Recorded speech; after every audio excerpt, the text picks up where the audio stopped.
નમસ્કાર. હજુ થોડા દિવસો પહેલા સુધી આપણે આક્રોશ જોતા હતા, સમાજોના વિશાળ આંદોલનો અને સંમેલનો થતા હતા.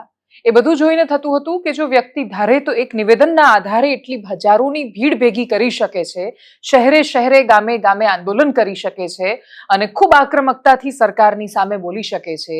એ જ નાગરિકોનું નાગરિકત્વ ત્યારે ક્યાં જતું રહ્યું છે જ્યારે આપણા બાળકો જીવતા ભૂંજાયા છે? પ્રશ્ન અતિશય ગંભીર છે. સમસ્યાને બહુ જ આરપાર અને બહુ બધા દ્રષ્ટિકોણથી સમજવી છે.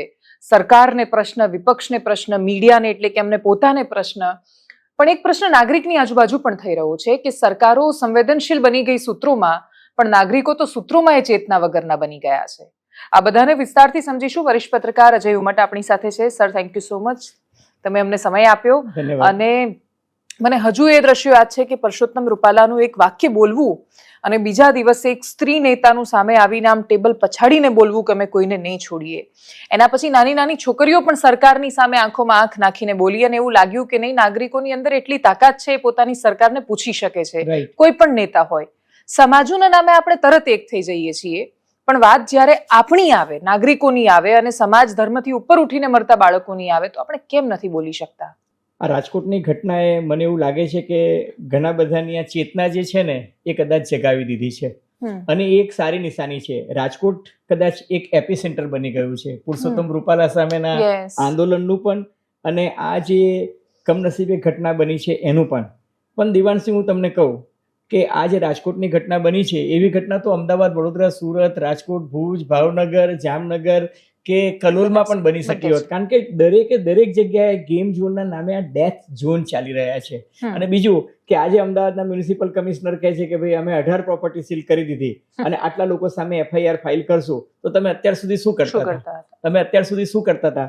એનો અર્થ એ, તમે દેવાંશી વિચારો, આજે તો અત્યારે રાજકોટમાં એવો પણ ખુલાસો આવ્યો છે, અને હમણાં હું આવતો હતો ત્યારે કહ્યું કે એ જમીન માલિકની ધરપકડ કરી છે, કારણ કે રેસિડેન્શિયલ ઝોનમાં કોમર્શિયલ પ્રોપર્ટી આખી ઊભી કરી દીધી. ના, સાંભળો, ઇન્ટરેસ્ટિંગ વસ્તુ આ છે. GDCR ના નિયમોની બલિહારી જુઓ. GDCR પ્રમાણે એકચ્યુઅલી આ રેસિડેન્શિયલ પ્રોપર્ટી હતી. રેસિડેન્શિયલ પ્રોપર્ટીમાં કોમર્શિયલ બાંધકામની પરવાનગી લીધી અને ચાલતું હતું એન્ટરટેનમેન્ટ ઝોન. હવે હકીકત એ છે કે તમે GDCR પ્રમાણે તમારે ટાઉન પ્લાનિંગમાં પ્લાન પાસ કરવો પડે, રજા ચિઠ્ઠી લેવી પડે, પછી સ્ટ્રક્ચરલ એન્જિનિયરનો ઓપિનિયન લેવો પડે. સ્ટ્રક્ચરલ એન્જિનિયર જે છે એને પ્લાન પાસ કરાવતા પહેલા કહેવું પડે કે કયા પ્રકારનું બાંધકામ કરવા જઈ રહ્યા છો, અને એના માટે જે હેતુ હોય એના માટે 20 થી 22 ફૂટની તમે હાઇટ આપવાના છો કે નહીં, કેટલા વેન્ટિલેશન આપવાના છો, ઓટોમેટેડ તમારે ફાયર સ્પ્રિંકલર હશે કે નહીં. આ બધી જ વસ્તુઓ નિયમ પ્રમાણે લખેલી છે. તમે એની જે સ્ટેન્ડર્ડ ઓપરેટિંગ પ્રેક્ટિસ જુઓ ને તેમાં બધું જ લખેલું છે, પણ કોઈ નીતિ નિયમોનું પાલન થતું નથી. અને બીજું કે આપણે ભૂતકાળની કોઈ ઘટનામાંથી પદાર્થ પાઠ શીખતા નથી. આજે ખબર પડી કે એને જે જમીન જે હતી એ જમીન રેસિડેન્શિયલ ઝોનની જમીન હતી, એમાં એને કોમર્શિયલ કર્યું હતું. બીજું તમને કહું કે તમારે કોઈ પણ ગેમ ઝોન ચાલુ કરાવવો હોય તો એના માટે તમારે એક તો ટાઉન પ્લાનિંગની પરમિશન જોઈએ, પછી તમારે BU પરમિશન જોઈએ. BU પરમિશન મળે એ પહેલા તમારે ફાયર બ્રિગેડ પાસેથી નો ઓબ્જેક્શન સર્ટિફિકેટ લેવું પડે. ફાયર બ્રિગેડનું નો ઓબ્જેક્શન સર્ટિફિકેટ કોઈ પણ સામાન્ય સોસાયટી વાળો કે કોઈ તમે બંગલો બનાવતા હો તો તમને કહે કે તમે પહેલા પ્લાન પાસ કરાવો. એ પ્લાન પાસ કરાવો, પછી એનો નકશો મૂકો, પછી નકશો મૂકે, પછી એ જુએ કે લોડ ફેક્ટર તમને જે કોઈ તમારી એજન્સી છે એને આપ્યું છે કે નહીં, એ લોડ ફેક્ટર પ્રમાણે તમે પ્લાન બનાવ્યો છે કે નહીં એ ચેક કરે. પછી એ ફિઝિકલ વેરિફિકેશન કરે, અને ફિઝિકલ વેરિફિકેશનમાં કે અહીંયા લોડ વધારે છે, અથવા તો વાયરિંગ બરાબર નથી, અથવા તો આટલું ઉમેરવું પડશે. પછી એ તમને ફાયર NOC આપે. તમારી પાસે ફાયર NOC હોય, તમારી પાસે BU પરમિશન હોય, તો પછી તમે એન્ટરટેનમેન્ટ ઝોન કે જ્યાં 100 કે 100 થી વધારે માણસો એકત્ર થવાના હોય એના માટે મુંબઈ પોલીસ એક્ટ, જે હવે ગુજરાત પોલીસ એક્ટ થઈ ગયો છે, ખાલી નામ બદલાયું છે, એ પ્રમાણે તમારે પોલીસ કમિશનર પાસે જઈ અને પછી પરવાનગી લેવાની, અને પોલીસ કમિશનર તમને લાયસન્સ આપે. એ લાયસન્સ મર્યાદિત સમય માટેનું હોય છે, જે તમારે આ કિસ્સામાં એને કહ્યું છે કે ભાઈ 31મી ડિસેમ્બર સુધીનું, અને લાયસન્સ પણ માત્ર એક વસ્તુનું લે અને અંદર 10 એક્ટિવિટી ચાલતી હોય. એનો અર્થ એક. અને બીજું કે એને લોકો પાસે તો લખાઈ લીધું છે કે અમે જે કરીએ છીએ એમાં જો કંઈ થશે, અમને ઇન્જરી થશે તો તમારી જવાબદારી, અને એની પ્રોપર્ટીને નુકસાન થશે તો તમારી જવાબદારી. એટલે બધી બાજુ એને લોકોને બાંધી લેવાની કોશિશ કરી છે, અને લોકો પણ હવે 99 રૂપિયામાં ખુલ્યું હતું એટલે એની લાલચમાં જતા રહ્યા. આપણે મોરબી કાંડમાંથી શું શીખ્યા, આપણે તક્ષશિલા કાંડમાંથી શું શીખ્યા, આપણે શ્રેય હોસ્પિટલની ઘટના હતી એમાંથી આપણે શું શીખ્યા, હરની બોટ કાંડમાંથી આપણે શું શીખ્યા. દરેક જગ્યાએ બોટમ લાઈન એ આવે છે કે અધિકારીઓનો ભ્રષ્ટાચાર, સરકારી તંત્ર જે છે એને આંખ આડા કાન કર્યા, અને રાજકારણીઓ, એ વિસ્તારના ધારાસભ્ય, એ વિસ્તારના સંસદ સભ્ય, એ વિસ્તારના માનનીય મંત્રીઓ અને ઉપર બેઠેલા સંપૂર્ણ સત્તાધીશો, કારણ કે at least buck stops at someone's table, કોઈના ટેબલ પર તો એ જવાબદારી ઊભી રહે છે ને. આજે તમે મ્યુનિસિપલ કમિશનરને જવાબદાર ઠેરવીને શું કર્યું? તો એની ટ્રાન્સફર કરી. અને જે ફાયર ઓફિસરની સસ્પેન્ડ કર્યો ને, એનું બેકગ્રાઉન્ડ તમને ખબર છે? એ તો પ્રોબેશનર છે. હવે એક ફાયર ઓફિસર જે પ્રોબેશનર છે, એની પાસે ઇન્સ્પેક્શનની સત્તા હતી, એની પાસે લાયસન્સ આપવાની સત્તા હતી. જેની પાસે લાયસન્સ આપવાની સત્તા નથી, જે પ્રોબેશનર છે, એને તમે સસ્પેન્ડ કરીને છાપાઓમાં અને મીડિયામાં કઈ કડકમાં કડક એક્શન લીધા અને ચમરબંધીને છોડીએ નહીં. અરે આ શું મજાક છે? તમને કહું, બીસી પટેલ સાહેબ જ્યારે ગુજરાત હાઈકોર્ટના સિનિયર જજ હતા, જસ્ટિસ બીસી પટેલ, મને યાદ છે 20 વર્ષ પહેલા, 22 વર્ષ પહેલા, જ્યારે એમને સૌથી પહેલો ફાયર સેફટીનો મુદ્દો જે છે એ ઉપાડ્યો હતો, અને એમને કહ્યું હતું કે ભાઈ, ગિરીશભાઈ પટેલ હતા ત્યારે, સ્વર્ગસ્થ ગિરીશભાઈ પટેલ એક લડાયક લોક અધિકાર સંઘ ચલાવતા હતા અને he was a whistle blower. એટલે એમણે આ આખી વાત ઉપાડી હતી, અને જસ્ટિસ બીસી પટેલે આજથી 20-22 વર્ષ પહેલા 1997, if my memory is not joking with me, ત્યારે આ મેટર આખી ઊભી થઈ હતી. આજે 2024 થઈ, હાઈકોર્ટના ડાયરેક્શન્સ ને બધાને આ લોકો ઘોડીને પી જાય છે. આ શ્રેય હોસ્પિટલની અંદર 8 માણસો, બિચારા દર્દીઓ જીવતા ભૂંજાઈ ગયા હોસ્પિટલના બેડ પર. જે લોકો એ પેલા વેન્ટિલેટર પર હતા કે એના પર હતા, નિસહાય સ્થિતિમાં, અને એ લોકો ભૂંજાઈ ગયા. ત્યારે હાઈકોર્ટે શું મોટો કોગ્નિઝન્સ લઈને ડાયરેક્ટિવ્સ આપ્યા હતા. સ્કૂલ્સ માટે પણ આપ્યા હતા, કોલેજીસ માટે પણ આપ્યા હતા, હોસ્પિટલ માટે પણ આપ્યા હતા. એમાંથી કેટલું પાલન થયું? તમને મજાક કેવી બનાવી છે આ સિસ્ટમ વાળાએ, હું તમને કહું. અત્યારે હાઈકોર્ટે પરમ દિવસે કહ્યું ને કે ભાઈ બધી સ્કૂલ કોલેજનું ઓડિટિંગ કરો, તો ઓફિસમાંથી સ્કૂલોને પૂછવામાં આવે છે કે તમારી સ્કૂલમાં બધું ફાયર સેફટી ને બધું બરાબર છે કે નહીં? તો એક કે અમને ઈમેલ પર લખીને મોકલો કે અમારી સ્કૂલમાં અમે આ બધું બરાબર કર્યું છે, અને કે 137 માંથી 100 સ્કૂલમાં એમ કે અમે ઇન્સ્પેક્શન કરી નાખ્યું. આ શું ઇન્સ્પેક્શન કર્યું? આ તો સેલ્ફ સર્ટિફિકેશન કે દેવાંશીબેન તમારા સ્ટુડિયોમાં બધું બરાબર છે. તમે ચેક કરો છો કે નહીં કે ભાઈ નાના ભૂલકાઓ માટે એન્ટ્રી ગેટ છે કે નહીં, એક્ઝિટ ગેટ છે કે નહીં, દર 10 મીટરે એક એક્ઝિટ રૂટ છે, એન્ટ્રીનો અલગ છે, એક્ઝિટનો અલગ છે, ઇમરજન્સી એક્ઝિટ અલગ છે કે નહીં, ઓટોમેટિક સ્પ્રિંકલર છે કે નહીં. આપણે અમદાવાદની અંદર તમે જુઓ, અમદાવાદ, વડોદરા, સુરત, બધી સ્કૂલોની અંદર બાળકો જે છે ગેસ સિલિન્ડરના પેલા વેન ઉપર ને રિક્ષા ને બધામાં જાય છે, ને પીએનજી ને એલપીજી ને એની પર બેસીને જાય છે. તમે મને કહો કે એના પર બાળકને છેલ્લે બેસાડી દે, કારણ કે જે બાળક છેલ્લું આવ્યું હોય એ 3-4 બાળકોને ભૂલકાઓને ત્યાં બેસાડી દે, પછી એ વાનનો દરવાજો બંધ કરી દે, અને પછી જે ગાડી ચાલતી હોય તો ગેસ ચેમ્બર છે, એમાં આગ લાગવાની પણ કોઈ સંભાવના નથી, એમાં બ્લાસ્ટ થાય તો સીધું ઉપર જ. અમને યાદ છે, મેં જોયું હતું 26મી જુલાઈ 2008 ના રોજ સિવિલ હોસ્પિટલની બહાર જ્યારે અમદાવાદમાં સિરિયલ બોમ્બ બ્લાસ્ટ થયા ને, ત્યારે આખા શહેરની બધી એમ્બ્યુલન્સીસ છે એ સિવિલ હોસ્પિટલમાં આવી, અને સિવિલ હોસ્પિટલમાં એક ઇમ્પ્રોવાઇઝડ ડિવાઇસથી એ લોકોએ એમોનિયમ નાઇટ્રેટથી 5 કિલોનો જે ગેસ સિલિન્ડર હતો એક કારની અંદર મૂકી અને કાર આખી ઉડાઈ એ લોકોએ. તો એ દરવાજો છે ને 34 ફૂટ ઉપર જઈ અને ઝાડને વીંધી અને ઝાડ પર લટકી ગયો હતો. ઇમેજિન કે કેટલો જબરજસ્ત બ્લાસ્ટ થઈ શકતો હોય. તો આ તો આપણા બાળકો તો છે જીવતા બોમ્બ પર રોજ ચાલે. અચ્છા, બીજા તમે દ્રશ્યો જુઓ તો સ્કૂલ જતા બાળકો જે છે એમના દફતરો પાછળ હોય છે, ને એક રિક્ષાની અંદર 12, 14 બાળકો જે છે એ જઈ રહ્યા છે. રિક્ષા પલટી બી ખાય, માની લો કે ડ્રાઈવરનો બેલેન્સ ના રહે તો શું થાય, પાછળથી કહું કે ધક્કો મારે તો શું થાય? આમાં ક્યાં કોઈ જગ્યાએ ઓડિટિંગ જ થઈ રહ્યું છે? તમે મને કહો. અને માનવ જીવનની કોઈ કિંમત જ નથી. એ જે પેલું ડોક્ટર ભરત કાનાવરે લખ્યું ને કે આપણે જીવતા નથી, ખતબદીએ છીએ. અને હું તમને કહું, અમદાવાદની અંદર જેટલા પણ શોપિંગ મોલ કે આ કોમ્પ્લેક્સીસ જે છે એમાં મલ્ટીપ્લેક્સ ચાલે છે, એમાં મિનીપ્લેક્સીસ ચાલે છે, એમાં વિડીયો પાર્લર ચાલે છે, એ બધામાં તમે જઈને જુઓ તો એમાં જે પેલા રેક્ઝિન અને ફોમ વાળી જે ખુરશીઓ જે છે, હું તમને કહું દેવાંશી કે જો ન કરે નારાયણ કોઈ દિવસની આગ લાગશે ને તો ડીએનએ માટે બોડી પણ નહીં મળે. રાજકોટમાં તો ડીએનએ માટે તમને બોડી પણ મળી હતી. અહીંયા એટલું બધું છે. હવે તમે સિનેમેટોગ્રાફ એક્ટ જે છે એ ક્લિયર કટ કહે છે કે ફાયર રેઝિસ્ટન્સ જે છે એવા તમારે મટીરિયલ વાપરવા જોઈએ, પણ એવું કોઈ જોતું જ નથી, કારણ કે પૈસા કમાવાની હોડમાં બધા પોતાનું ચાલે છે. એ જ વસ્તુ તમને લક્ઝરી કોચિસમાં પણ જોવા મળશે. 2x2ના જે પાર્ટીશન વાળા ભારે પડદા વાળા જે હોય છે એ જ વસ્તુ તમને ઘણા બધા બીજા શોપિંગ મોલ્સમાં જોવા મળશે, હાઈપર માર્કેટમાં જોવા મળશે. તમે એન્ટ્રી પાસે તમે જોયું હશે તો તેલ અને ઘીના મોટા મોટા ડબ્બા પડેલા છે. હવે એકચ્યુઅલી ઇમરજન્સી એક્ઝિટમાં જો આગ લાગી ને તો એ ત્યાં જ સળગશે તો એ જ હોડી કરશે. એકચ્યુઅલી બેરિકેડિંગ કરીને એક સાઈડ પર મૂકવા જોઈએ.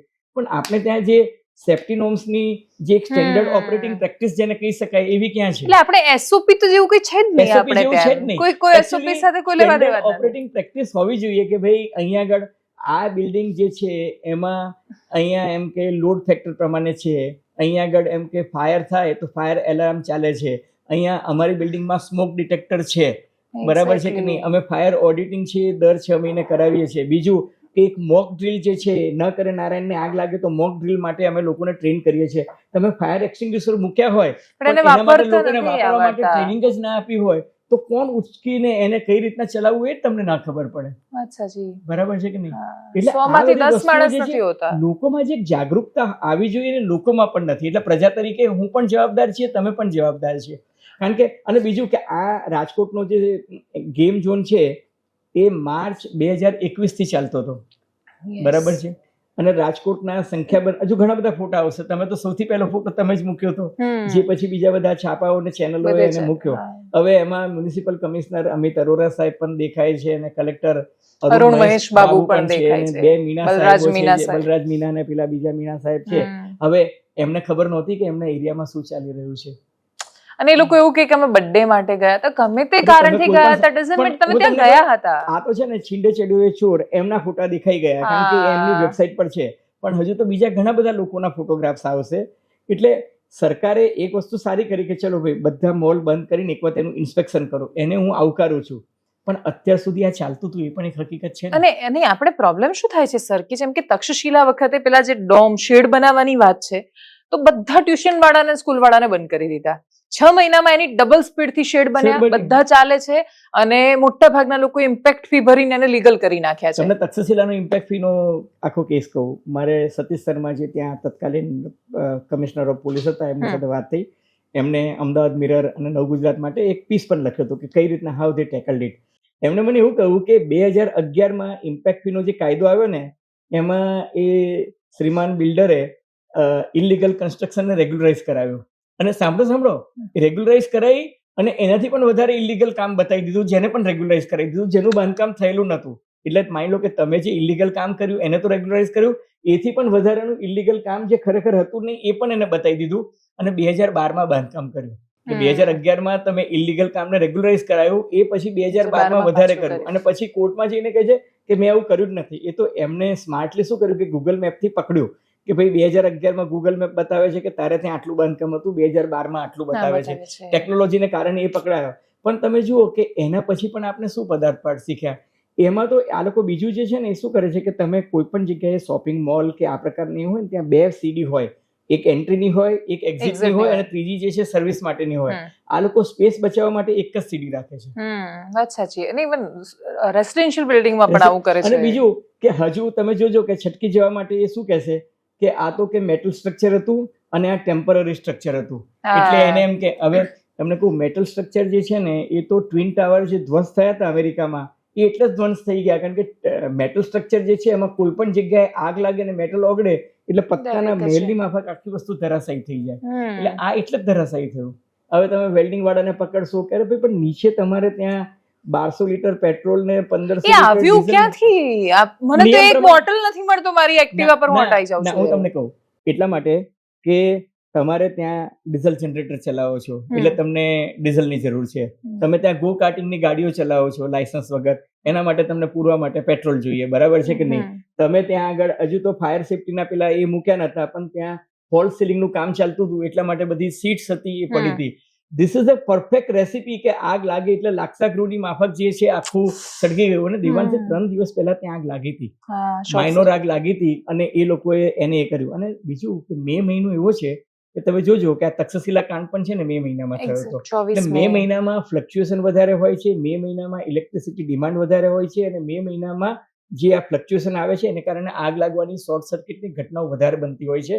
તો તમે એક ધંધો લઈને બેઠા છો તો તમે વધારે કેરફુલ રહેવું જોઈએ કે ભાઈ પ્લાન્ટ લોડ ફેક્ટર મારો છે એ પ્રમાણે. અને ઇલેક્ટ્રિસિટી કંપનીઓની પણ આ ડ્યુટી છે, ફાયર બ્રિગેડ વાળાની પણ કોઈએ બધાએ આંખ આડા કાન કર્યા એટલે લોકોની આંખમાં આજે આંસુ જોવા મળે છે આપણને. નહીં, અને આ રોકાતું નથી મેઇન. આમાં જે ફાયર ઓફિસર તક્ષશિલામાં જેને સસ્પેન્ડ કરવામાં આવ્યા, થોડા મહિના જેલમાં પણ મોકલ્યા, અત્યારે પાછા નોકરી કરે છે. કારણ એ છે કે ફાયરમાં સ્ટાફ જ નથી આપણી પાસે, બધું ઇન્ચાર્જ થી ચાલે છે. તમને ઇન્ટરેસ્ટિંગ વાત કહું, વચ્ચે પણ હાઈકોર્ટે ડાયરેક્શન આપ્યા અને કહ્યું કે તમે આ કરો, તો પેલા ફાયર બ્રિગેડ ઓફિસર બિચારા રડી પડ્યા. મને કે મારી પાસે સ્ટાફ જ નથી, તમે મને કહો કે 10,000 બિલ્ડિંગ નું ઇન્સ્પેક્શન કરી નાખો, કેવી રીતે કરે? અને બીજું કે તમને કે મને સોંપી દે કે ઓડિટિંગ કરો, તો હું ને તમે કોમ્પિટન્ટ નથી. You need to have competent people to do this. A competent જે માણસો હોય જે ફાયર ઓડિટિંગ કરી શકે, જેને ઇલેક્ટ્રિસિટી લોડ ક્યાં છે, ફાયરિંગ બરાબર છે કે નહીં, વેન્ટિલેશન બરાબર છે કે નહીં, ઓટોમેટિક સ્પ્રિંકલર ચાલે છે કે નહીં, કે વેન્ટિલેશન જે છે આ સાઈડે શું હોવું જોઈએ, ઇમરજન્સી, એ બધી વસ્તુ, ઇમરજન્સી એક્ઝિટ ક્યાં હોવી જોઈએ, એ બધું છે ને ખબર હોવું જોઈએ. અને ઇમરજન્સી એક્ઝિટમાં પણ જે દરવાજો હોય 3 સેકન્ડમાં 10 વ્યક્તિઓ પસાર થઈ શકે છે કે નહીં, એ બધું જોવું પડે. આમાં રાજકોટમાં પેલા રાજકુમાર કોલેજનો જે સ્ટુડન્ટ જે બચી ગયો એની વાત હું સાંભળતો હતો, એને એવું કહ્યું કે જે ગ્લાસ ડોર હતો, એ ગ્લાસ ડોરની આસપાસ જે પેલી રબરની ગેસ્કેટ લગાડી હતી, એ ગેસ્કેટ જ જેમ કે બળીને ચોંટી ગઈ, એની કારણે દરવાજો ખુલી શકતો હતો, ન બહાર જઈ શકતો હતો. એટલે એને કહ્યું કે સદનસીબે એ લોકો પાછળથી કૂદી શક્યા, કારણ કે યંગ બોયઝ હતા, 12, 15, 18 વર્ષના, એટલે એ લોકો તો કૂદી પણ શક્યા, પણ સિનિયર સિટીઝનો હોત તો શું થાય? હા, ને એક ભાઈ કૂદવા ગયા તો એ પથ્થર પર પડ્યા અને આમાં વધારે આ સ્થિતિ અકળાવનારી એટલા માટે છે સર, કેમ કે પેલેડિયમ મોલ કે પછી આ નેક્સસ અમદાવાદ 1 મોલ, ત્યાં બધા ગેમ ઝોન બંધ કર્યા, ગોતાવાળો ગેમ ઝોન બંધ કર્યો. ગોતાનું ગેમ ઝોન તો શરૂ થતા પહેલા સળગ્યું હતું. હા, શરૂ થતાના થોડા જ દિવસ પહેલા, અને ભયાનક આગ લાગી હતી. ટીઆરપી મોલ બોપલમાં જે છે ત્યાં પણ ભયંકર આગ લાગી હતી, અને ત્યાં તો એમાં પીજી ના સ્ટુડન્ટ રહેતા હતા. બોલો, એ તો સદનસીબે મોડી રાત હતી અને બચી ગયા. એ જ રીતના સિંધુ ભવન રોડ પર આગ લાગી હતી. આપણે ત્યાં કાંકરિયામાં હોડકું તૂટી ગયું હતું ને 3 જણ મરી ગયા હતા. રિવરફ્રન્ટ પર પેલું ચકડોળ હતું, એ ચકડોળ આખું પડ્યું ને 25 માણસો હવામાં કેટલા ટાઈમ સુધી લટકતા રહ્યા. તો ફાયર બ્રિગેડ વાળાએ જઈને એમને ઉતાર્યા. તો એટલે હું એ જ કહું છું કે નસીબનો ફરક આવે છે. બાકી હું વિચારું તો થોડા દિવસો પહેલા જ, એટલે લગભગ મહિનો થયો, હું મારા છોકરાને લઈને ગેમ ઝોનમાં એની સાથે રમતી હતી. એટલે આ તો નસીબનું અંતર છે ને. બાકી આપણે એ બાળકોમાં, આપણા બાળકોમાં કોઈ ખાસ ફરક છે જ નહીં. આપણા જ બાળકો છે. આપણા બાળકો હોઈ શકત અને કોઈ પણ હોઈ શકત, અને કોઈ પણ જિંદગી જે છે એ કિંમતી છે. તમે એને 2 લાખનું વળતર આપો કે 4 લાખનું વળતર આપો, આ તો મજાક થઈ ગઈ છે. હું તમને કહું, આ મોરબી કાંડમાં પણ શું થયું? મજાક થઈ ગઈ એમની સાથે. તક્ષશિલામાં પણ હાઈકોર્ટે સુઓ મોટો કોગ્નિઝન્સ લીધું, બધું કર્યું, અહીંયા બેલ ના મળી, હાઈકોર્ટમાં બેલ ના મળી, સુપ્રીમ કોર્ટમાંથી ટેકનિકલ કારણસર કે લીગલી સુપ્રીમ કોર્ટને યોગ્ય લાગ્યું હશે, બેલ આપી. હવે અત્યારે શું થઈ ગયું છે કે વળતર કેટલું ચૂકવવું જોઈએ? 5,000 નું ચૂકવવું જોઈએ કે 12,000 નું? કારણ કે બેલ મળી ગયા પછી તમે હવે વળતર પર નેગોશિએટ કરી રહ્યા છો. વાત સાચી. કારણ કે હવે તમે બેલની ઉપર બહાર છો ને, એટલે હવે તમે કહો કે હું 5,000 નું વળતર 141 લોકોને શું કામ આવે? અરે 12,000 નું વળતર કેમ આપું? કલેક્ટરે 12,000 ઠરાવ્યું, પેલા ભાઈ 5,000 થી વધારે આપવા તૈયાર નથી, એવું મેં સાંભળ્યું છે. ત્યાં અહીંયા મોરબીમાં જયસુખ પટેલ, ચેક કરજો, મેં એવું સાંભળ્યું છે. મને મારા હાઈકોર્ટના રિપોર્ટરે કહ્યું કે અત્યારે હવે નેગોશિએશન એના પર આવ્યું છે. હાઈકોર્ટ ગુસ્સામાં છે. હાઈકોર્ટ ગુસ્સામાં છે. હાઈકોર્ટ કહે છે કે ભાઈ તમારે પ્રોપર વળતર આપવું જોઈએ, અને માત્ર એક વખત આપીને છૂટી ન જાઓ. તમે મોરબીમાંથી બહુ કમાયા છો, તો તમે મોરબીના લોકોનું એક ચેરિટી કરો, અને એ ચેરિટીના ભાગરૂપે તમે એ લોકોના પરિવારને રિહેબિલિટેશન થાય એવું કંઈક કરો. એટલે મેં એવું સાંભળ્યું છે કે અત્યારે 5,000 ને 12,000 રૂપિયા પર કંઈક વાત અટકી છે કે કોમ્પન્સેશન કેટલું હોવું જોઈએ પર મંથ, કે આ કઈ દર મહિને કેટલા આપવા જોઈએ, અથવા પરિવારમાં કોઈને જો નોકરી આપો તો નોકરી કેટલા રાખવા જોઈએ. આ તે હવે વિચારો કે એમાં શરૂઆતમાં તો બિચારા પેલા ટિકિટ ફાડનારા મેનેજર, અરે મજૂરોને પકડ્યા છે ને, કોઈ લેવા દેવા જ નથી આખી વાતમાં. વાત સાચી. આપણે જો કે વેલ્ડર જે છે એને તો કોઈ કોન્ટ્રાક્ટર, એને થોડી ખબર છે કે બાજુમાં ડીઝલના કારબા પડ્યા છે, એને ઓછી ખબર છે. અને બીજું 25 લીટર થી વધારે લાયસન્સ ઉપર પણ તમે ડીઝલ લઈ બતાવો કે પેટ્રોલ લઈ બતાવો, તમને કોઈ પેટ્રોલ પંપ વાળો નહીં આપે. તો આ લોકો ત્યાં આવીને ભરી જતા હતા. કઈ રીતના આવતું હતું મને કહો તો ખરા. લાયસન્સ વગર તમે, આ તો હાઈલી ઇન્ફ્લેમેબલ મટીરિયલ છે, જેના પર લખાય છે કે અત્યંત જ્વલનશીલ પદાર્થ, બરાબર છે. તો તમને ટેકનિકલી તો કઈ રીતના મળે? તમારી પાસે આટલો જથ્થો ક્યાંથી આવ્યો? તમારી પાસે લાયસન્સ જ નથી ને, બધું ઘરની ધોરાજી ચાલતી હતી ને. વાત સાચી. હવે મને આના સોલ્યુશન તરફ એટલા માટે વિચારવું છે કેમ કે દીપેશ અભિષેકની સાથે કશું થાય ને આખું અમદાવાદ પોતાની જાતે સ્વયંભૂ એ આંદોલન કરે, બંધ પાડે, ઘણો આક્રોશ જોવા મળે. કોઈ સમાજનો કોઈ મુદ્દો આવે તો બધો સમાજ એક સાથે રસ્તા પર ઉતરી જાય. પાટીદાર સમાજનો મુદ્દો હતો, આખું જીએમડીસી ભરાઈ ગયું. રાજપૂત સમાજની વાત આવી, ગામે ગામ મિટિંગો થઈ. આ લોકો માટે ક્યારે થશે? કેમ કે આનું સોલ્યુશન શું નહીં તો આમને હું તમને કહું દેવાંશી, ક્યારેક મને એવું લાગે છે કે આપનો આક્રોશ છે ને એ વાંજ્યો છે. માફ કરજો મારી ભાષા કે શબ્દ પ્રયોગ માટે. આપનો આક્રોશ છે ને વાંજ્યો એટલા માટે છે, અથવા તો પેલું કહે છે ને સોડા વોટર એફરવન્સીસ માટે એક ઉભરો નીકળી જાય અને પછી તમે જુઓ કે બધા પોતપોતાના ડેઈલી પેલામાં ચાલશે. અત્યારે બીજો કોઈ ઇસ્યુ નથી એટલે રાજકોટનો ઇસ્યુ ચાલી રહ્યો છે મીડિયામાં પણ અને બધી જગ્યાએ. હવે હાઈકોર્ટે લીધું, હવે તમે જોજો કે બધા પોતાના હાથ અદ્ધર કરી દેશે કે ભાઈ મેટર હાઈકોર્ટમાં છે, મેટર સબ જ્યુડિસ છે, હવે હું આના વિશે કાંઈ નહીં કહી શકું. એમ કરીને તમે જોજો ધીરે ધીરે લોકો જે છે હાથ ખંખેરવા મળશે. હકીકતમાં લોજિકલ કન્ક્લુઝન સુધી, એટલે કે જે હકીકત જે છે એને અંજામ સુધી પહોંચાડવા માટે કયા કેસમાં આપણે કંઈ કર્યું? એટલે મારું દીપક અભિષેકનો પણ આજે સ્પેશિયલ ઇન્વેસ્ટિગેશન ટીમ બની કે જે પંચ રચાયું, એ પંચનો જે રિપોર્ટ જે છે એ રિપોર્ટ તમને મળે છે? મળે તો એ વિધાનસભામાં મુકાય છે તો એના પર ચર્ચા થાય છે. કયા રિપોર્ટ પર વિધાનસભામાં ચર્ચા થઈ અથવા તો રિપોર્ટ જે છે એ પબ્લિક ડોમેનમાં મૂકવામાં આવ્યો? બોટાદમાં જે લઠ્ઠાકાંડ થયો એનું શું થયું મને કહો. તક્ષશિલા કાંડમાં શું થયું? થાનગઢમાં દલિતો પર અત્યાચાર થયો હતો એની SIT નું શું થયું? આજ દિન સુધી રિપોર્ટ મૂકો છો? 12 વર્ષ સુધી તમે રિપોર્ટ નથી મૂકતા તો પછી આ તો મજાક થઈ ગઈ છે.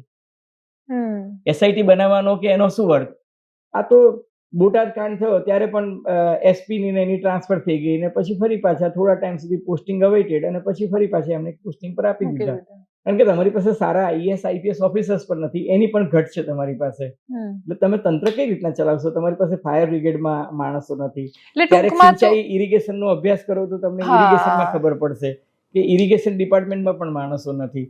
તમે આ લિફ્ટ નો કાયદો છે અને બીજું કે કાયદાઓ જે છે ને એ અપડેટ પણ થતા નથી. હું તમને કહું કે આ ગેમિંગ ઝોનમાં જે ગેમ્સ ચાલે છે, અમુક ગેમ કોમ્પ્યુટર સંચાલિત હોય છે, અમુક હાઇડ્રોલિક સિસ્ટમ દ્વારા સંચાલિત હોય છે, અમુક ઇલેક્ટ્રિકલ આધારિત હોય છે, અમુક મિકેનિકલ આધારિત હોય છે. તમારા કાયદા વર્ષો જૂના જે છે એ વર્ષો જૂના કાયદાને અપગ્રેડ થાય કે મેચ જ નથી થતું. વાત સાચી. હજુ લિફ્ટ માટેનો કાયદો જે છે એને સરકતી સીડીનો કાયદો કહે છે. આપના તમે કાયદાના પુસ્તકો જોજો કે સરકતી સીડીનો કાયદો. હવે તમે 21મી સદીમાં આર્ટિફિશિયલ ઇન્ટેલિજન્સ અને મશીન લર્નિંગ પર જઈ રહ્યા છો, બરાબર છે કે માણસના મગજમાં બ્રેઇન ચિપ્સ બેસાડવાની વાત કરી રહ્યા છો. તમારા કાયદા કેટલા જરીપુરાના છે. મુંબઈ પોલીસ એક્ટ તમે ગુજરાત પોલીસ એક્ટ કરી નાખ્યો છે. ક્યાં કોઈ ચિંતન મનન દરેકમાં વાત સાચી છે કે નહીં? આ એક હું પેલો બોમ્બે બેગરી એક્ટ વાંચી રહી હતી ત્યારે મને ખબર પડી કે આપણે ત્યાં ભિક્ષુક ધારો છે, ભીખ માંગવી એ ગુનો છે અને એ કાનૂની અપરાધ છે ને એના માટે ભિક્ષુક ગૃહ છે ને પછી અંદર જતા જતા ખબર પડી કે આપણે ત્યાં તો કરોડો રૂપિયાનું બજેટ આવે છે અને સરકાર કાગળ પર એવો જવાબ આપે છે કે આખા રાજ્યમાં ક્યાંય પણ એક પણ ભિક્ષુક નથી. હવે હું વિચારું તો હું આ જોઉં છું રસ્તા પર, એ લોકો કોણ છે? તો રસ્તા પર તમારી ગાડીઓના કાચ સાફ કરે છે, ઠૂકે છે, તમે કઈ ના આપો તો તમારી ગાડી પર થૂકે પણ છે, ન્યુસન્સ પણ થઈ જાય છે. અને એમના માટે રિહેબિલિટેશન નો કાયદો છે કે ભાઈ અને બજેટ છે, ચાઇલ્ડ મેરેજ રિસ્ટ્રેન્ટ એક્ટ છે, બરાબર છે કે નહીં? પણ તમે જઈને જુઓ કે સ્ટેટ હોમ ફોર વિમેન છે, પણ બાલ સંરક્ષણ કાયદો છે, પણ એનું અમલીકરણ કેટલું થાય છે? નિર્ભયા કાંડ થયું ત્યારબાદ છે મહિલાઓની સુરક્ષા માટેના જે કાયદાઓ આવ્યા, એને રિહેબિલિટેશન માટેના કાયદા આવ્યા, એના માટેનું ભંડોળ આવ્યું. તમે જોજો કે 90 થી 95% ભંડોળ છે એ વપરાયેલા વગરનું પડી રહ્યું છે. બધામાં એવું છે, કોઈ વાપરતું પણ શ્રમજીવીઓ માટેના ભંડોળ નથી વપરાતા. તમે લેબર માટેના કાયદા જે છે એ વપરાતા, એના માટેનું જે ફંડ છે એ પણ શ્રમિક કલ્યાણના જે કાયદાઓ છે, એટલે કાયદાઓ જે સારા છે એનું અમલીકરણ નથી થતું. મુખ્યમંત્રી સામે આવીને એક પણ દુર્ઘટનામાં સોરી પણ ના કહ્યું. મને એવું લાગે છે કે એટલી નૈતિક જવાબદારી તો બનતી હતી કે એટલીસ્ટ આ વખતે એ બોલે. નામ આ કિસ્સામાં તો મક્કમતા દેખાડવાની એકચ્યુઅલી જરૂર હતી, જે મૃદુ અને મક્કમ. એ શું કામ નહીં બોલ્યા હોય એ સમજવું છે. કેમ કે હું એવું માનું છું કે કોઈ પણ CM હોય એને દુઃખ હોય જ. એમ એટલે હું નથી માનતી કે એમને ફરક નથી પડ્યો, એમને ફરક પડ્યો જ હોય, પડ્યો જ હશે. અને એ ત્યાં ઘટના સ્થળે ગયા હતા પણ ખરા અને એમને ત્યાં લોકો સાથે વાતચીત પણ કરી. પણ હવે તમે જુઓ કે લોકોનો આક્રોશ પણ કેવો હોય છે. પુરુષોત્તમ રૂપાલા ગઈકાલે ગયા 3 દિવસ પછી, ફરી પાછા ચારે બાજુ એ ઘેરી પણ લીધા. અને ક્યારેક શું છે, હું તમને કહું, રૂપાલા તો સોફ્ટ ટાર્ગેટ છે અત્યારે, જે હોય એ ખબર નહીં એમને કંઈ પણ કહી. બીજું હું તમને કહું કે ક્યારેક છે ને મુખ્યમંત્રી જવા પણ માંગતા હોય, કારણ કે ભૂપેન્દ્રભાઈનો સ્વભાવ એવો છે કે ભાઈ લોકો સાથે વાત કરીને એકવાર જેના મનમાં હોય એ એમ કે પેલો વાલ ખુલી જાય અને કે લોકો કહી દે. પણ પેલા સાથેના જે પેલા સિક્યુરિટી એડવાઇઝરો અને પોલીસ અધિકારીઓ એ બધા જે હોય છે ને, એ પણ સાહેબ આ તમારે જવા જેવું નથી, સાહેબ સલામતીની દ્રષ્ટિએ યોગ્ય નથી. એટલે એ પણ કદાચ એક કારણ હોય કે એ કદાચ નહીં. બાકી ત્યાં ગયા હતા, મેં પોતે પણ જોયું, તમે પણ જોયું તું, ગયા હતા ખરા, ઘટના સ્થળની મુલાકાત લીધી એમને. પણ તમે કહો છો એમ ચોક્કસ એ તમારા દિલમાં જો વેદના છે કે વ્યથા છે તો એને વાચા આપવી જોઈએ અને વ્યક્ત એટલે કરવી એટલીસ્ટ જોઈએ. એકવાર ગુજરાતને એટલું અશ્યોરન્સ મળે કે નહીં સરકાર ગંભીરતાથી આ વિષય પર એટલે સ્ટેટમેન્ટ કોઈ નથી આવ્યું દેખાયું એમનું ત્યાં. સ્ટેટમેન્ટ આવ્યું કે ભાઈ આમાં કોઈ ચમરબંધી નહીં છોડી અને કાયદો લઈશું ને એકચ્યુઅલી એમને ગાંધીનગર જઈને કર્યું પણ ખરું ને એક વસ્તુ સારી થઈ કે એક જ દિવસની અંદર એમને મ્યુનિસિપલ કમિશનર ને પોલીસ કમિશનરને બદલી દીધા. નહીં તો શું થાત દિવાણસી કે એ જ લોકો ઇન્વેસ્ટિગેશનને સુપરવાઇઝ કરતા હોત કે જેમના ટાઈમમાં આ બધું થયું હોત. એટલે મ્યુનિસિપલ કમિશનર અને પોલીસ કમિશનર બદલવાથી ચહેરો બદલાઈ ગયો એને કારણે એટલે એ તપાસ પર અસર ન તપાસ પર થાય એ અસર ન લોજિક થાય એ એક લોજિક છે અને નહીં તો હાઈકોર્ટ કરત. એની કરતા બહેતર છે કે સરકારે બીજું જાતે લીધું. મને સમજાતું નથી દરેક વખતે હાઈકોર્ટે શું કામ સુઓ મોટો લેવાની ફરજ અને એવું પડે. નહીં કારણ કે હાઈકોર્ટે એવું કહેવું પડ્યું કે અમને તમારા તંત્ર પર ભરોસો નથી. એ પણ હાઈકોર્ટે આ બહુ જ આખું ભયાનક સ્ટેટમેન્ટ છે બહુ જ ગંભીર એટલે આમ જોવાય બહુ ગંભીર સ્ટેટમેન્ટ છે કે હાઈકોર્ટ કે અમને તમારા પર ભરોસો નથી અને એ ભરોસો ન રાખવાનું કારણ જે હાઈકોર્ટ આપે છે એ બહુ વ્યાજબી પણ છે. કારણ કે તમે ભૂતકાળમાં તમે જુઓ કે એમના કોઈ ડાયરેક્ટિવનું પાલન જ નથી થયું. હાઈ હોસ્પિટલ વખતે એમણે કહ્યું પણ એના પછી અત્યારે બધું એમ જ ચાલે છે. હોસ્પિટલની અંદર જે વાત થઈ છે અમિત પંચાલ નામના એક સિનિયર એડવોકેટે જે આર્ગ્યુમેન્ટ કરી હતી એ અને હાઈકોર્ટે જે સ્ટેન્ડર્ડ ઓપરેટિંગ પ્રેક્ટિસીસ માટે સંમતિ દર્શાવી હતી એ તમને કહું દિવાનસિંહ મેં વાંચી છે. મને એક ફાયર બ્રિગેડના અધિકારીએ જ મારી સાથે શેર કરી હતી અને મેં વાંચી હતી. બહુ સરસ ગાઈડલાઈન બની છે પણ એક ગાઈડલાઈન કે જેને આપણે સ્ટેન્ડર્ડ ઓપરેટિંગ પ્રેક્ટિસ કહીએ છીએ એનું કોણ પાલન કરે છે? કોઈ નથી કરતું. અરે જુનાગઢની સિવિલ હોસ્પિટલ જુનાગઢની મેડિકલ કોલેજ આટલા વર્ષોથી ચાલે છે ને એનઓસી જ નથી એમની પાસે ફાયરની. અને મેં કાલે ચીફ ઓફ ફાયર ઓફિસરને ફોન કર્યો. એમણે કહ્યું કે અમે 8 વાર નોટિસ આપી છે. મ્યુનિસિપલ કમિશનર કે અમે કઈને થાક્યા છીએ પણ એ લોકો એવું કહે છે કે ભાઈ સરકારી છે એટલે ટાઈમ લાગે છે. સરકારી છે એટલે ટાઈમ લાગે તો મને એક વસ્તુ સમજાવો.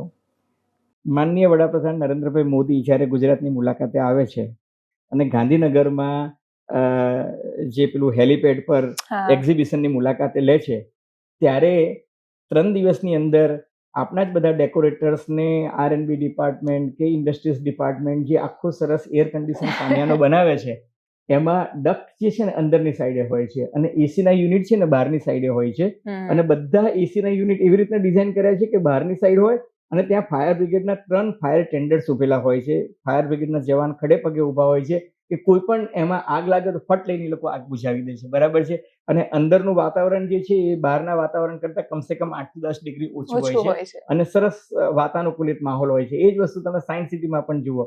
વડાપ્રધાન નરેન્દ્રભાઈ મોદી જ્યારે કોરોના પહેલા એસયુપી હોસ્પિટલનું ઉદઘાટન કરવા આવ્યા ને ત્યારે મ્યુનિસિપલ કમિશનરને આવીને અઠવાડિયા પહેલા જે એસપીજી વાળા આવીને જે ડ્રીલ કરતા હોય છે ત્યારે એમને એવું કહ્યું કે ભાઈ અહીંયા ફાયર બ્રિગેડના સાધનો પૂરતા નથી. આ બિલ્ડિંગનું બીયુ પરમિશન ક્યાં છે? તો કોર્પોરેશને પોતે બનાવેલા બિલ્ડિંગનું બીયુ પરમિશન હતું નહીં. એમને એમ કે અમને કોણ પૂછશે? એ કે પીએમ સાહેબ કે લીએ અમને એ કે નહીં આ બિલ્ડિંગની બીયુ પરમિશન હોવી જોઈએ. રાજકોટમાં એમ્સમાં વડાપ્રધાન ઉદઘાટન કરવા જાય છે તો એનું બીયુ હોય તો જ એન્ટ્રી મારે છે. તો તમે કોઈ પણ વસ્તુ જે છે જ્યારે વડાપ્રધાન આવતા હોય ત્યારે બધું પરફેક્ટ થઈ જાય છે. પરફેક્ટ થઈ જાય છે ત્યારે એસઓપી ફોલો થાય છે. મોરબી હોસ્પિટલ તમે મને કહો ને કે જ્યારે વડાપ્રધાન નરેન્દ્ર મોદીએ મોરબી હોસ્પિટલની મુલાકાત લીધી, મોરબીમાં હાદસો થયો ત્યારે કુલર મુકાઈ ગયા, ચાદરો બદલાઈ ગઈ, રસ્તા બની ગયા, સાફ થઈ ગયા. 12 કલાકની અંદર દિવાનસિંહ 12 કલાકની અંદર સાંજે 7 વાગે ઘટના બની અને આખી રાત તમે જુઓ બજેટ બી ગાંધીનગરથી આવી ગયું ને આખી રાત તમે જુઓ મોરબીના એ હોસ્પિટલની જે છે શકલ અને સુરત બદલાઈ ગઈ. કેટલા વિસ્તારમાં? કે જેટલા વિસ્તારમાં સાહેબ લેવાના હતા પેલું રાતોરાત કુલર બદલાઈ ગયું, નવું કુલર પડદા નાખી દીધા, રસ્તાની ચારે બાજુ સાફ સફાઈ, કલર. તો સાહેબને તો એવું જ લાગે ને કે મોરબીનું હોસ્પિટલ કેટલું સારું છે અને કેટલું સરસ કામ કરી રહ્યું છે તંત્ર. પણ તમને ખબર જ નથી કે આ બધું જે છે it is only an eye wash. આંખમાં ધૂળ નાખવાનો પ્રયાસ છે. વાસ્તવિકતા શું છે એ તો તમે 2 દિવસ પહેલા આવીને જોયું હતું. જો કે પીએમ સીએમ રહ્યા છે એટલે એમને ખબર જ હશે કે આ લોકો શું કરતા હોય છે. ખબર છે અને સીએમ મૃદુ અને મક્કમ છે પણ ભોળા પણ એટલા બધા નથી કે એમને ખબર ના પડે કે તંત્રમાં શું ચાલી રહ્યું છે. એ જમીનસાર માણસ છે. નહીં અને એ તો ઉપરથી આ એમને કન્સ્ટ્રક્શન વિશે બધી ખબર છે. ઓડામાં રહ્યા છે ને એમનો પ્રોફેશન પણ એ રહ્યો છે. એમનો પ્રોફેશન પણ રહ્યો છે અને એ બિલ્ડરોને હસતા હસતા ટોકે છે પણ ખરા કે ભાઈ તમે આવું ના કરતા એમ. એટલે અને બીજું પેલું કહે છે ને કે લોટમાં મીઠું પડે પણ મીઠામાં જ આખો મીઠામાં લોટ લોટ ના હોય, પડે વાત એના સાચી. જેવું ના હોવું જોઈએ. આ છેલ્લો પ્રશ્ન સર કે અલ્ટિમેટલી વાત આવી જાય છે કે સોલ્યુશન એમ આનું કોઈ નિરાકરણ કોઈ પણ રીતે, કેમ કે હું એક રીતે વિચારતી કે આખી દુનિયા આપણી પાસેથી યોગ શીખીને જાય, આપણી પાસેથી અધ્યાત્મ શીખીને જાય, પરંપરા શીખીને જાય, આપણને બધાને શીખવીએ, પણ આપણે જાપાન પાસેથી ડિઝાસ્ટર મેનેજમેન્ટ નથી જ શીખતા, આપણે યુએસ પાસેથી શ્રમનું મહત્વ નથી શીખતા, આપણે સાઉદીના દેશો પાસેથી કાયદાનું પાલન નથી શીખતા, તો આપણે કેમ દુનિયા પાસેથી કશું નથી શીખી રહ્યા? આનું સોલ્યુશન અલ્ટિમેટલી શું એમ કે આ તો ચલો 4 દિવસ ચર્ચા, 1લી તારીખે એક્ઝિટ પોલ, 4થી તારીખે રિઝલ્ટ ને પછી પાછું હતું ત્યાં ને આપણે નહીં ત્યાં. ભૂલી જઈશું કદાચ. હું તો આ વખતે નથી ભૂલવાની. હું નથી ભૂલવાનો. આપણે કમિટમેન્ટ છે કે આપણે Yes. નહીં ભૂલીએ ને આપણે સતત આના વિશે ને એનું સોલ્યુશન આના જોઈએ વિશે છે. જ્યાં સુધી થાય આપણે કરીએ. હું તો આ મુદ્દે કેમ કે આઈ રિયલાઇઝ કે હું નસીબના જોરે જીવતી છું, બાકી તો મારી સાથે આ જ થાય. આપણે નસીબના જોરે ને આપણે કુદરતના કારણે જીવીએ છીએ. ગમે ત્યાં થઈ શકે. આપણે છે ને જીવતા માનવ બોમ્બ પર ગમે ત્યાં ચાલી રહ્યા છે ને ગમે ત્યાં એ બ્લાસ્ટ થઈ શકે છે. અને આપણું તો લાઈફ પણ એવી છે કે ડિઝાસ્ટર મેનેજમેન્ટના ભાગમાં આપણે ગમે ત્યાં જ ત્યાં જોતા હોઈએ જોતા છીએ જોઈએ બધા. છે. એટલે ઇટ કેન બી ડિઝાસ્ટર. પણ તમે જે કહ્યું ને, આપણે દુબઈમાં જઈને થૂકતા પણ નથી. એક્ઝેક્ટલી, એમ બરાબર છે. અચાનક સુધરી જઈએ તમને છીએ. ખબર છે કે ત્યાં આ ના કરી શકાય. ત્યાં જઈને માવો પણ ખાતા નથી.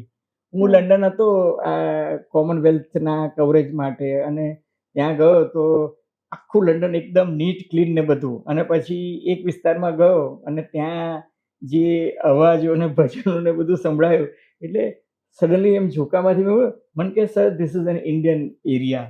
અને તમને ત્યાં ખબર પડે કે લોકો મસ્તીથી થૂકતા પણ હતા અને રસ્તા પણ ગંદા હતા. અને ત્યાંની જે એ સુધરાઈ હતી એને ખબર હતી કે આ લોકો નહીં જ સુધરે, એટલે એ લોકો પણ ત્યાંના પછી ખાડા ટેકરા બધું એ જ ચાલતું હતું.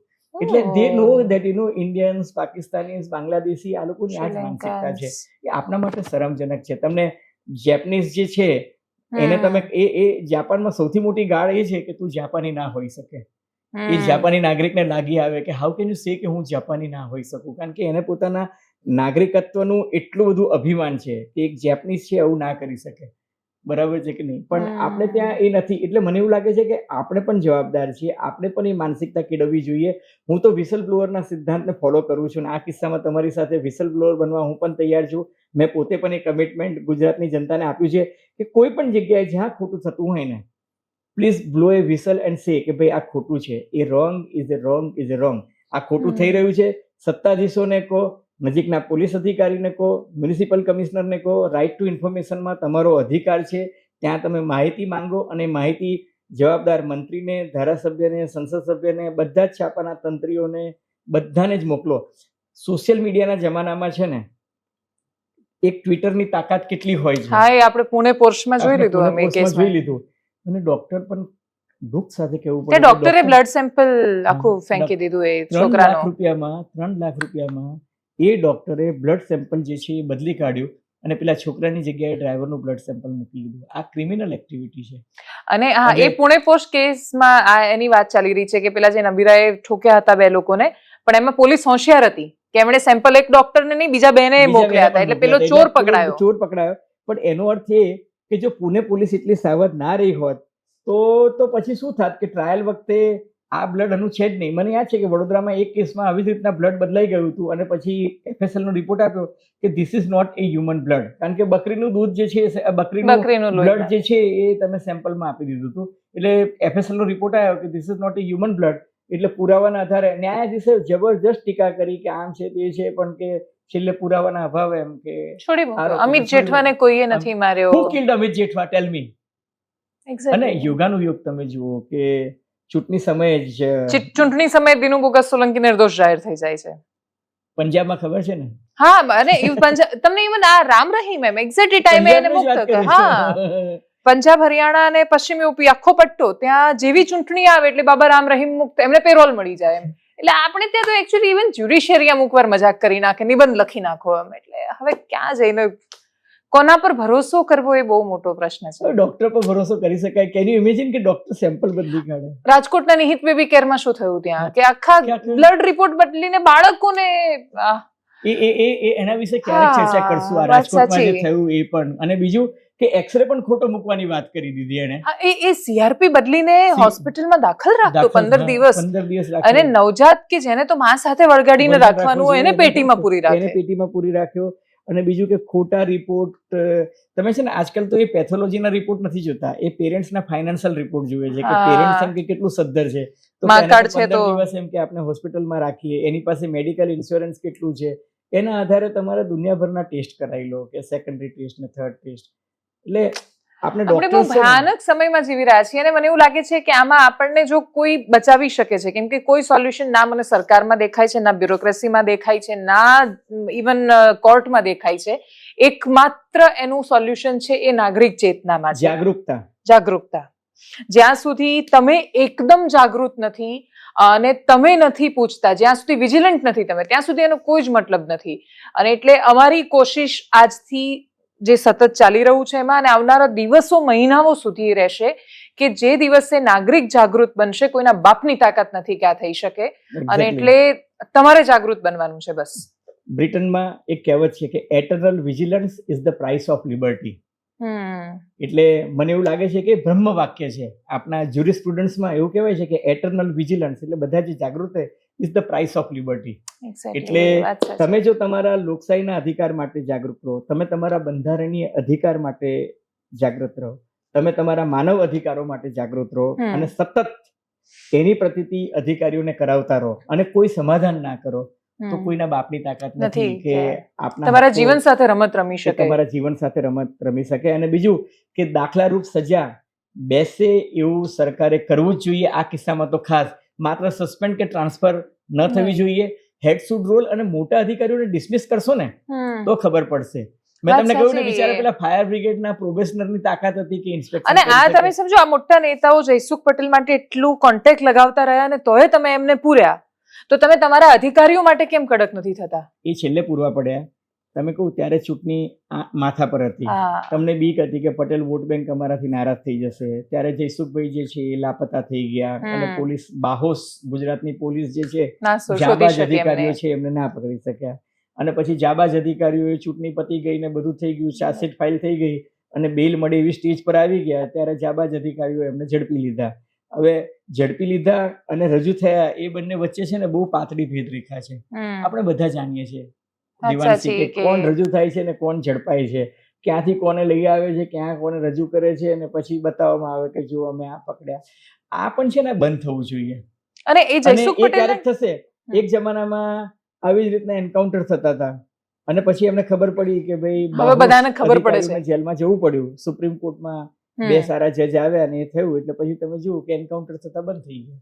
એટલે આમાં એ છે, દાખલો જ્યાં સુધી અધિકારીઓ પર નહીં આવે ત્યાં સુધી કોઈ મતલબ નથી. અને બીજું કે પછી અધિકારીઓને પણ ખબર પડશે કે ભાઈ ફલાણા સીએમ કે ફલાણાની સૂચનાથી મેં કર્યું તો ખરું, પણ જ્યારે મારે જેલ જવાનો વારો આવ્યો ત્યારે મને કોઈ બચાવવા ના આવ્યું. એસકે લાંગા કે રાજકોટ સીપી ઉદાહરણ છે જ ને, કે નેતાઓ બદલાઈ જાય એટલે નેતાઓ આ સુરતમાં ડુમસ પાસે અત્યારે 2,76,000 ચોરસ મીટર જમીન જે છે એ તમે સરકારી ગોચર જમીન કોઈને પધરાઈ દીધી.